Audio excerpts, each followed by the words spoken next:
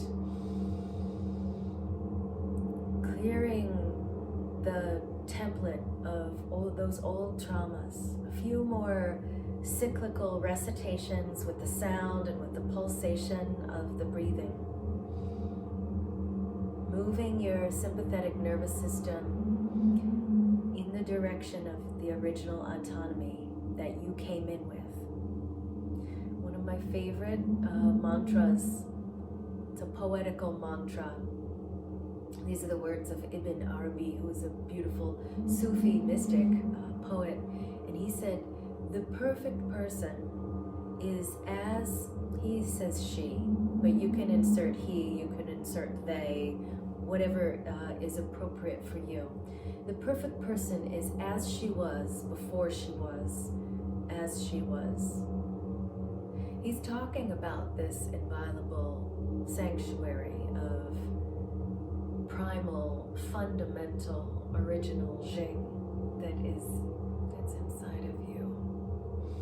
The perfect person is as she was, before she was, as she was, before there was shatterment, before there was division.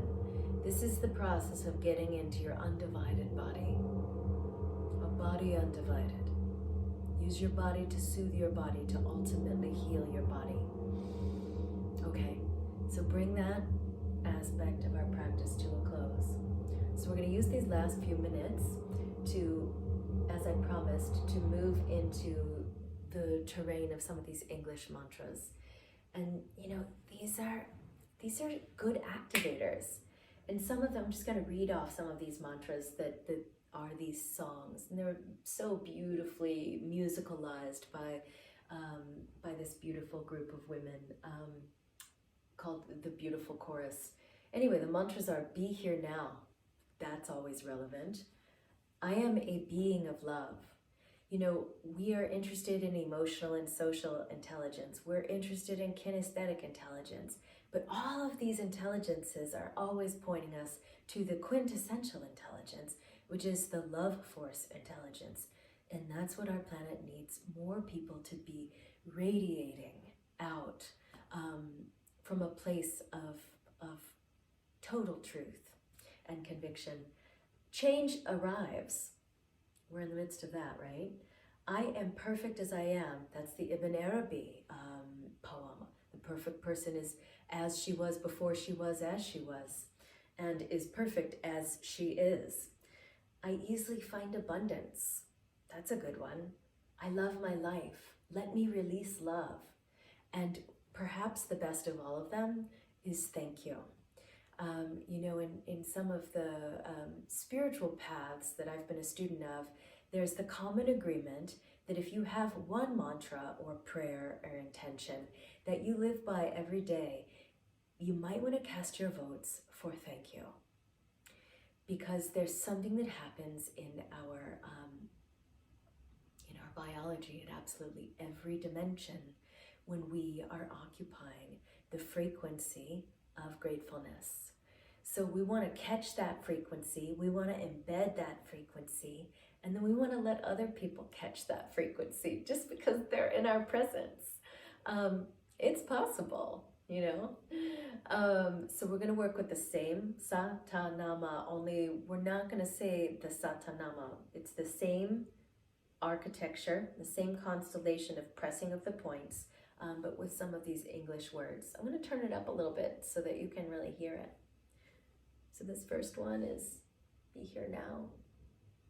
Keep working with the abdominal tucks, okay? Be here now. Be here looking at the tip of the nose. Be here now. You're creating a mastery mandala, a self-mastery mandala. Be here now in it. Be here now. Be here now. Be here now. Be here now. Be here now. Be here now.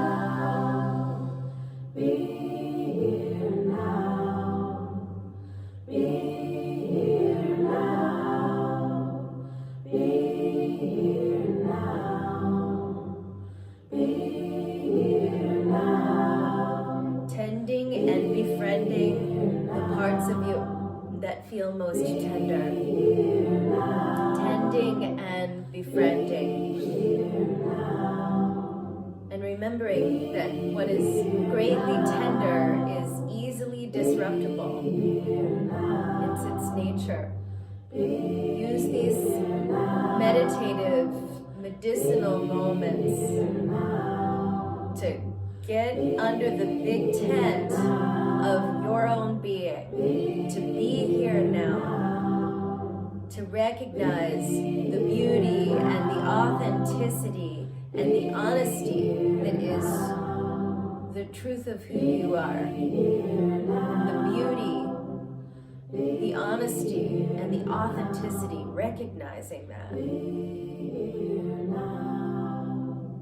And wherever there is a high level of beauty and authenticity and honesty, when there is a high level of these qualities, there is almost always the possibility and even the inevitability of profound fragility.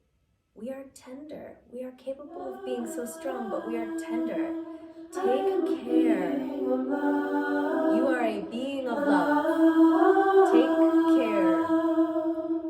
I am a being of love, love, love, love, love.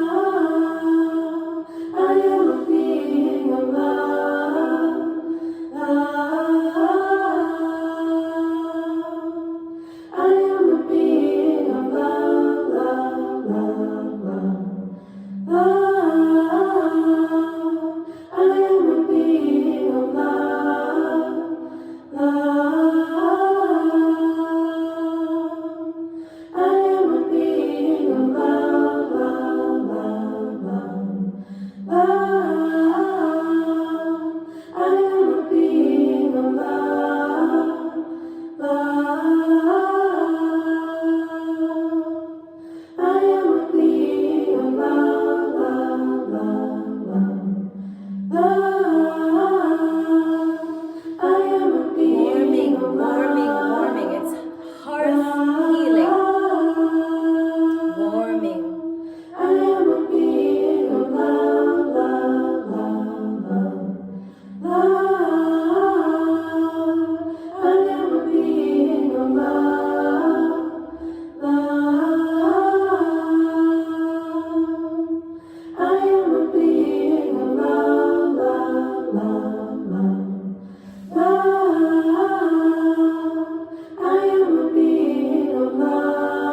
by understanding ourselves can we comprehend our lives.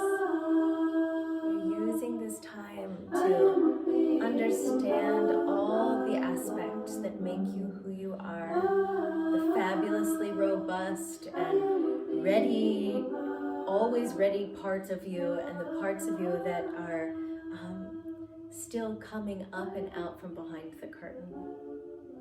A couple more cycles.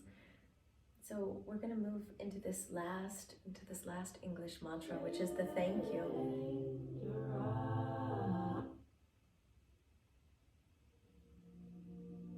Okay, so same thing. If you've stopped at any point, jump back in.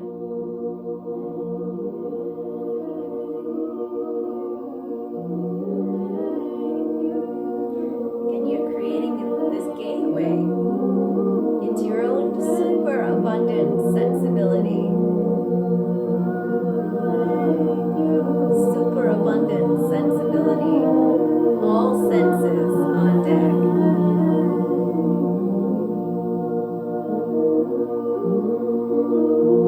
Last one. And then bring your hands to the top of your knees and simply settle in for a moment of rest.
Tending to becoming who we came here to be is doing the work of unbecoming. When, becoming becomes unbecoming. That's what happens when we meditate, when we do all of our somatic work, when we do intense breath work.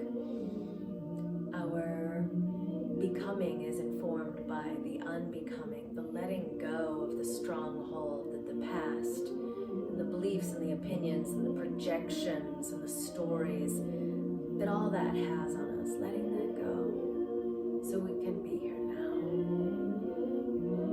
in maximum fullness, So again, thank you so much for being here.